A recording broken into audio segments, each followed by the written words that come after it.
Let me be clear, I never believed in skinwalkers. Not really.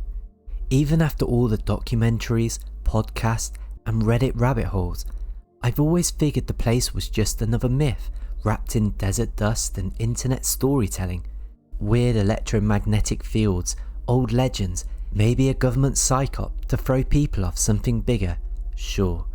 But shape-shifting witches and flesh-stealing creatures? No, not really.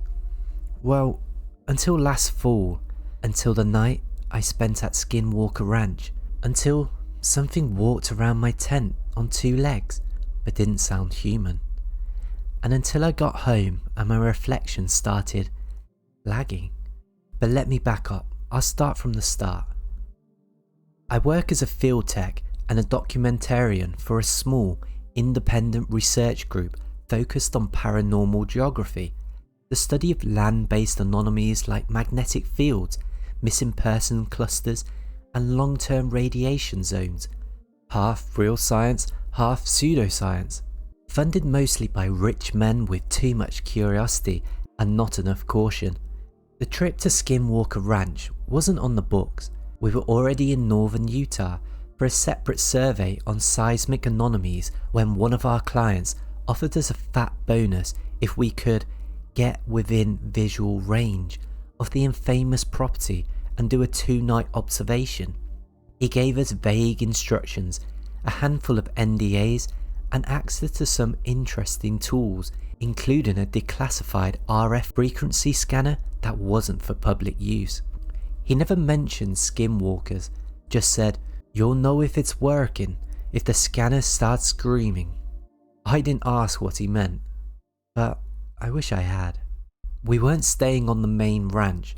The actual Skinwalker Ranch is private property with heavy security, armed patrols, sensor-triggered lighting, drones, the works. But there's a lesser-known access trail around 2.5 miles northeast, down a dry wash.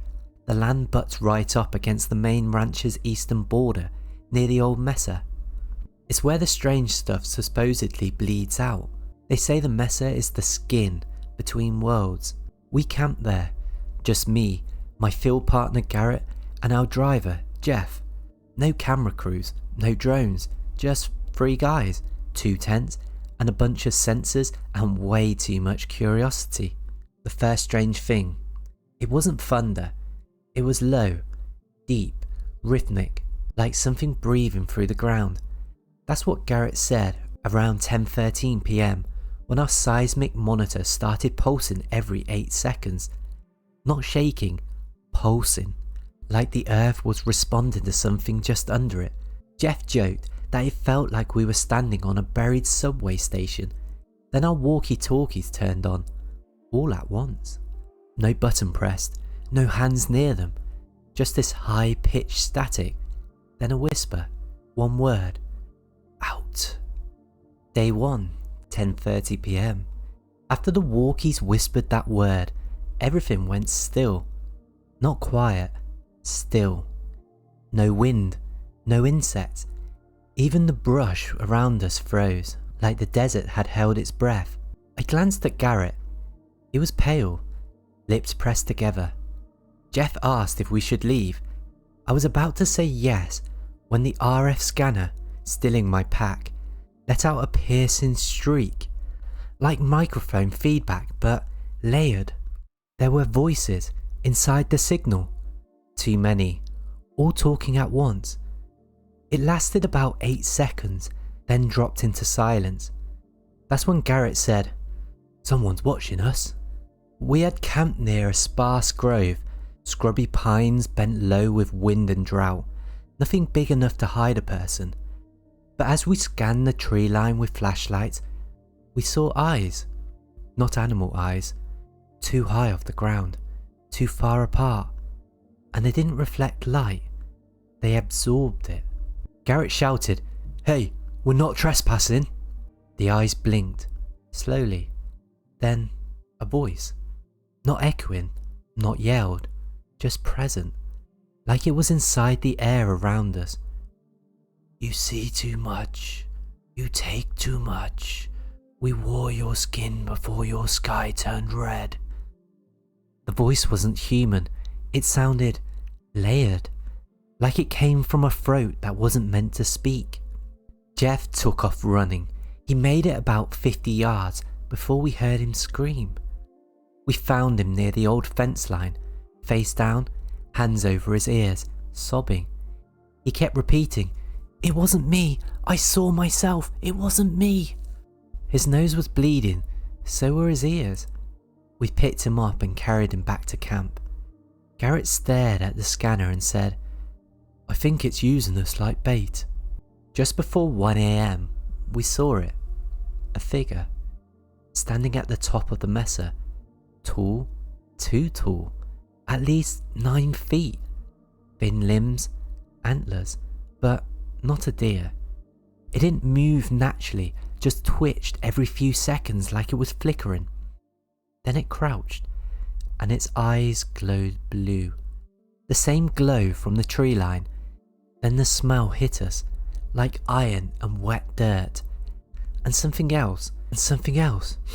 A scent I haven't smelled since childhood. The cologne my dad used to wear. My dad's been dead since 2016. At 2:37 a.m, someone walked into camp. We thought it was Jeff at first, but he was asleep. The figure stood by the fire, wearing Jarrett's jacket. Same build, same face, same scar above the left eyebrow. Except he didn't blink. He smiled, and his teeth were too white, too perfect. "You're supposed to stay quiet," it said. "You weren't invited." Garrett didn't say a word. He just reached into the fire and pulled out a burning log, hurling it at the thing. It vanished in an instant.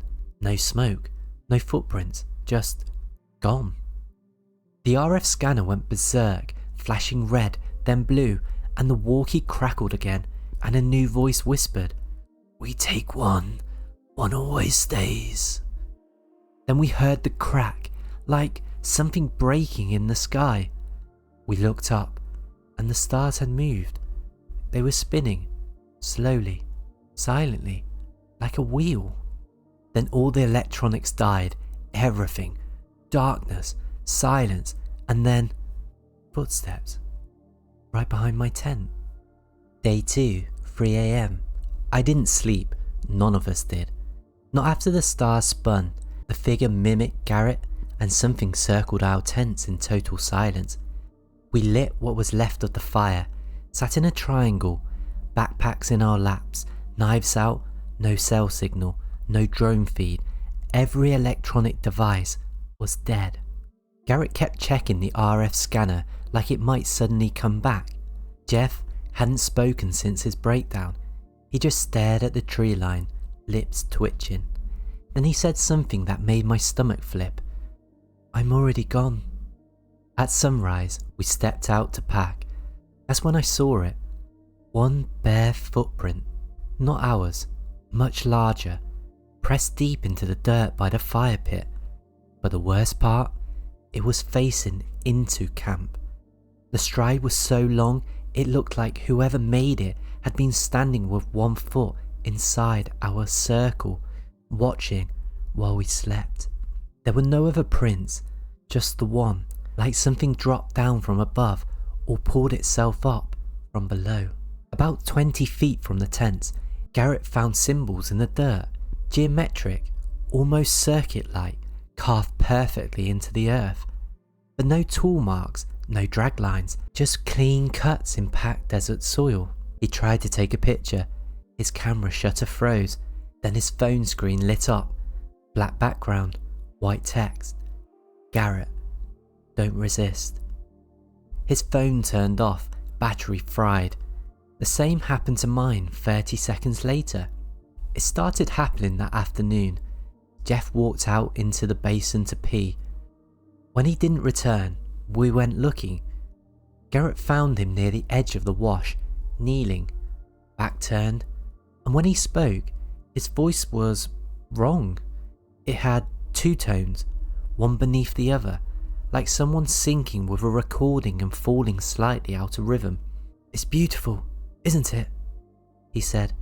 "They show you things." He turned around, His face was smiling, but his eyes were weeping blood, and his shadow, it didn't match him.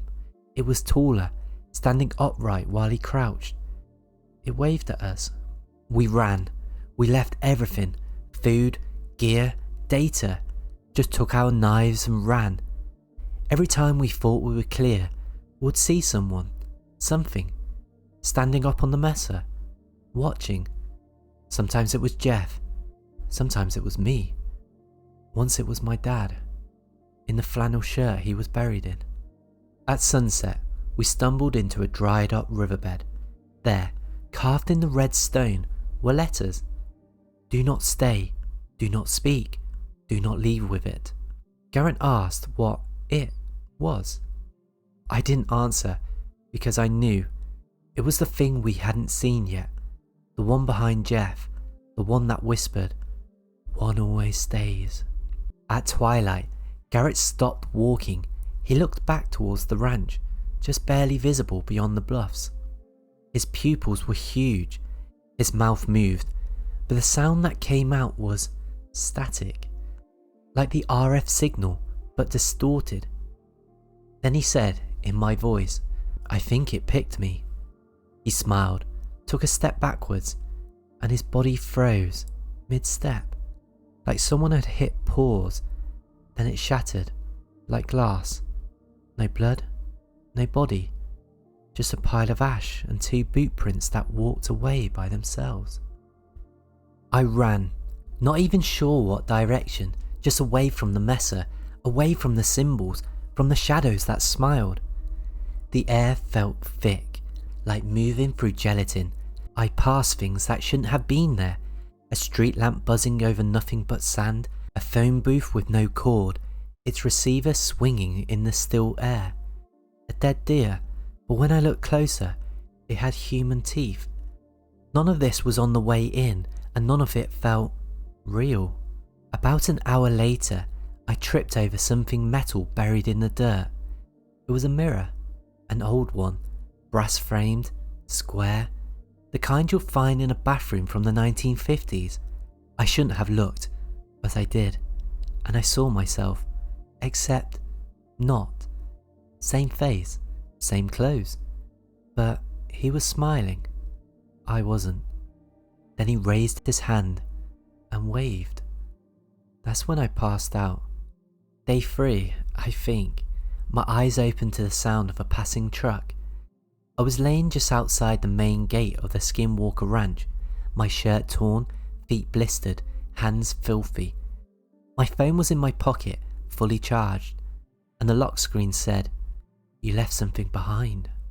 I didn't speak to anyone about it, not for weeks. The official report listed Garrett and Jeff as unreachable. No further contact, no further contact. Their families filed missing persons report. I said nothing, because something followed me. It started small. My reflection would be delayed by half a second, then a full second.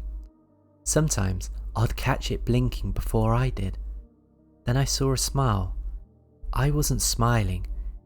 And at night, I'd hear footsteps in the hall, never running, just slow, heavy, deliberate, one step closer every hour.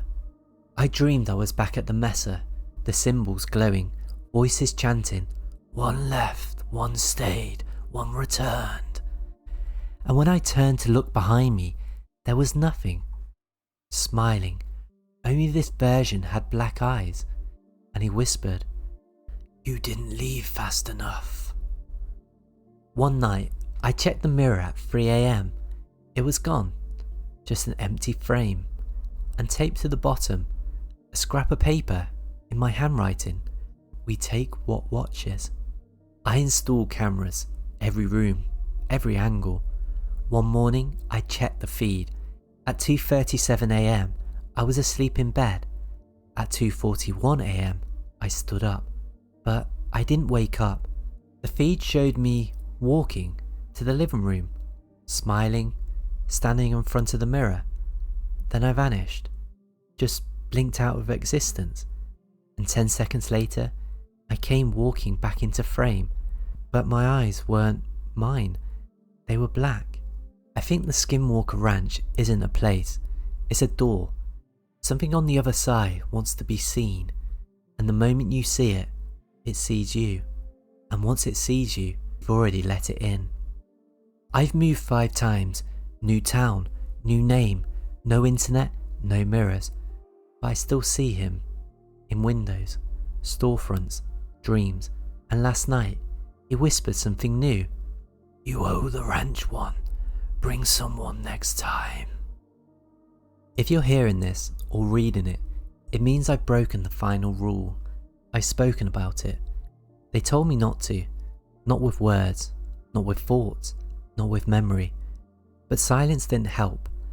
Avoiding mirrors didn't help. Running didn't help, because I brought it back with me. And now I'm starting to understand. I'm not the one who came back. I've been losing time, minutes at first, then hours. Once, I lost 2 full days. I woke up in a hotel 300 miles from my apartment. No record of booking it, no memory of driving there, but in the bathroom mirror, a sticky note, scrawled in handwriting that almost matched mine. "Keep smiling, it remembers frowns." I called my sister last week. She sounded off, guarded, like I was a stranger. I asked what was wrong. She said, "You died 2 years ago. We buried you." Then she hung up. The number stopped working after that. I checked my own file in the private database we use for field clearances. There's a notation at the bottom. DNR, do not reintegrate, mimic risk. Subject marked as replaced. Every night, I don't see faces anymore, just grey, a room with no walls, and at the centre, a black doorway. Same shape as the one we found in the dirt back at the ranch. I hear my voice calling from it, calling to me, begging, crying, then screaming. And every night it gets closer. Last night, I stood in front of my mirror at 3 AM, and he was there, me. Same body, same clothes, but his mouth was too wide. His eyes were pure black. He stepped out of the mirror and whispered, "You've done well. You brought them stories. Now bring them yourself." If you're ever offered a job that brings you near the messer, say no. If you find a mirror that lags behind you, don't turn around. And if you wake up and your own reflection is smiling when you're not, it's already too late. Because what the ranch takes, it gives back in pieces. And the piece that came back wearing my face is still out there, telling stories, just like this one.